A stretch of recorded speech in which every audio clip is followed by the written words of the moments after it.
नमस्कार विद्यार्थी मित्रांनो, मी प्राध्यापक राहुल कंसे आपल्या YouTube चॅनलमध्ये आपल्या सर्वांचं सहर्ष स्वागत करतो। विद्यार्थी मित्रांनो, गतवर्षी झालेल्या MSBT प्रोजेक्ट कॉम्पिटिशनचे काही प्रोजेक्ट तुम्हाला दाखवत आहोत। उर्वरित प्रोजेक्ट आपण पुढच्या राहिलेल्या भागात बघूया। तर बघूयात आपण आताचे project.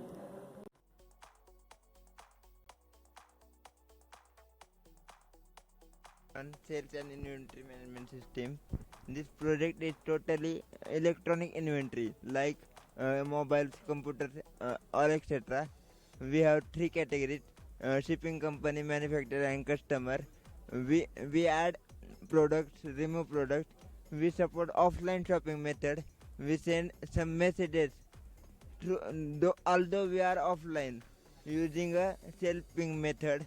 And then we have access control privileges, like if a manufacturer has 1,000 users, then any user can have some access. If user does not have access, then it is denied.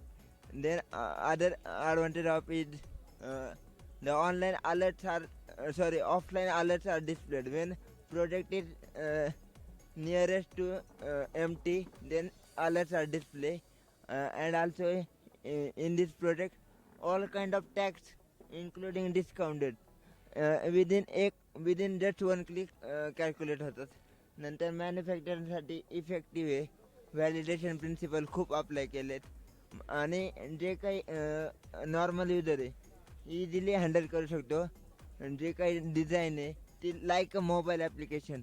एकच product manufacture वापरू शकतो, shipping company आणि customer तिघं पण वापरू शकतात आणि तिघांसाठी एक कल आहे, त्यामुळे ते ऑफलाईन असताना सुद्धा बेस्ट वर्किंग होतं.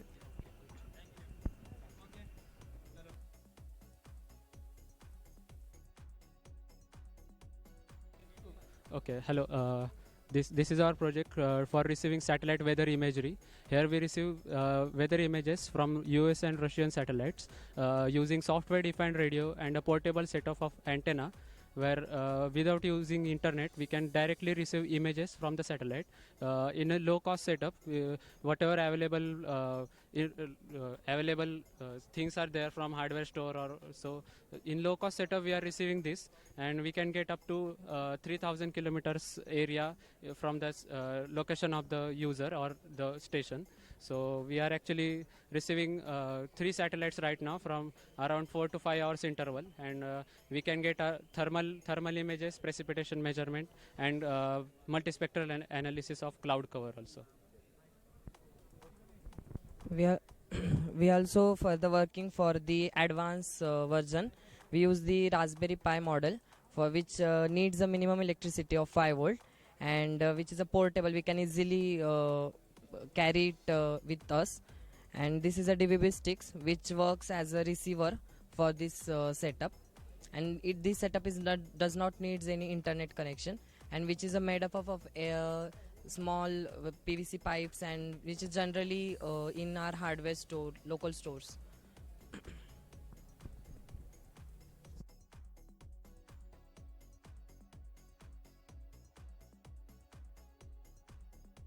आपण मोबाईल आणि लॅपटॉप हे कनेक्ट करून घेतोय.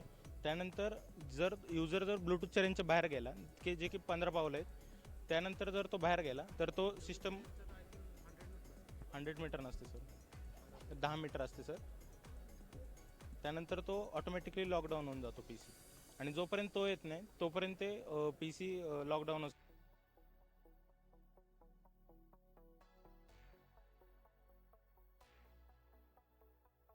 ओके, राजगड कॉलेज इन्स्टिट्यूट कापूरोळ यामधून आलेलो आहे. प्रोजेक्ट टायटल आहे RF control using robotic vehicle with bomb और लँडमाइन डिटेक्टर.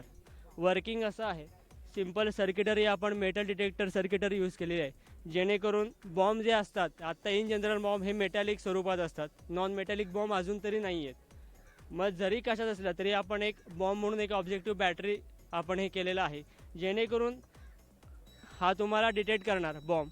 पब्लिक प्लेसमध्ये समजा जर तुम्हाला बॉम्ब एक्झिस्ट झाला आढळला तर तो काय करणार, हा आपण RF थ्रू आपण कंट्रोल करू शकतो, रिमोट कंट्रोल. ह्याची आत्ता रेंज आहे 500 मीटर, ह्याने आपण यूज करू शकतो. कंट्रोल केल्यानंतर हा तुम्हाला ॲक्नॉलेज करणार बझर थ्रू, जेणेकरून तुम्हाला कळेल की बॉम्ब डिटेक्ट झालेला आहे. पण बॉम्ब आपण डिफ्यूज तर करू शकत नाही. बॉम्ब स्क्वॉड येईस तोपर्यंत जो स्पॅन आहे, समजा एका वेगळ्या निर्जन ठिकाणी समजा एक मॉल असेल, पब्लिक प्लेस असेल, मग एक्सप्रेस हायवेवर कसे असतात, मग पुणा किंवा मुंबईपासूनच एक पॉसिबिलिटी आहे की बॉम्ब स्क्वॉड येईल. पण समजा जर टायमर बॉम्ब आहे, समजा 10 मिनिटाचा टाईम सेट केलेला बॉम्ब मिळाला, तर 5 मिनिटं जातात, तारांबळ उडते माणसांची, काय करू काय नाही. मग त्यानंतर आपण फोन केला बॉम्ब स्क्वॉडला की समजा 2 मिनिटात आला, एक थोडक्यात सांगतो 10 मिनिटं म्हणून, थोडक्यात ते 2 मिनिटात आला तर 3च मिनिटं त्याच्या हातात उरतात जेणेकरून तो डिफ्यूज करावा. समजा जर बॉम्ब कॉम्प्लेक्स असेल तर 3 मिनिटात त्याला शक्य होणार नाही की तो डिफ्यूज करेल. मग तो काय करणार, तो एरिया सगळा खाली करेल, स्वतः खाली जाईल, पण ते स्ट्रक्चर कोलॅप्स होईल. मग ते स्ट्रक्चर पण आपण वाचवू शकतो या थ्रू. म्हणून आपण हे यूज केलं की जेणेकरून हा डिटेक्ट झाला की आपण इथं रोबोटिक आर्म यूज केला आहे पिक अँड प्लेससाठी, जेणेकरून हा बॉम्ब आहे तो लिफ्ट करेल आणि एखाद्या one place to another place another place तो करेल, जेणेकरून जिथं तो बस झाला तरी मनुष्यहानी, वित्तहानी काही होणार नाही. जरी तो फुटला तरी नुकसान ह्याचं होईल, पण एक माणूस त्याचं जीव जाण्यापेक्षा आपण ह्याचं नुकसान झेलू शकतो. आणि कॉस्ट काय एवढी नाही, ऑप्टिमाइज कॉस्ट आहे. परत आपण ह्याचं स्ट्रक्चर की आपण हे बनवू शकतो, इम्प्लिमेंट करू शकतो, असाचा पर्पज आहे.